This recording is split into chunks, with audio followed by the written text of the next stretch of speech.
Ja, nou, ik ben eigenlijk heel blij dat het slag is. Hè. Dat in het laatste echt nog een paar extra partijen toch achter de plan staan binnen.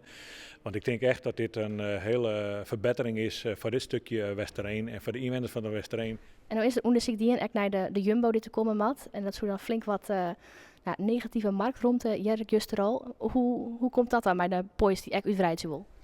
Ja, nou ja, de prijs wie eerst aan beurt in principe hen. Dus die hebben we gewoon behandelen. Jumbo is ondertussen een aanvraag de Bikam.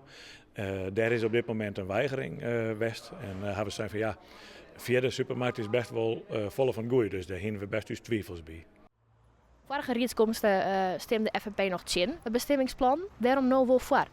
Toen we tjin stemmen, hadden we zoiets van, er klopt hier iets net. Nou ja, goed, dat had even in mijn omgang. De reacties uit het dorp waren overweldigend. Dat we echt net leeuwen. Prutte mailtjes, telefoontjes. Ik ga je zelfs op een zaterdag letterlijk bij de deur staan. En daar wie net in zien. En dat jouwt voor mij als rietslid een goed gevoel dat je zegt van we kunnen 100% je meestemmen. In principe gaat het ervan uit dat ze hetzelfde klantenbestand horen. Dat is voor hen voldoende om deze winkel steeds maar in stand te houden. En het gaat hen vooral meer om een roemere winkel. Hè. Dit is een hele oude winkel met nauwe paadjes.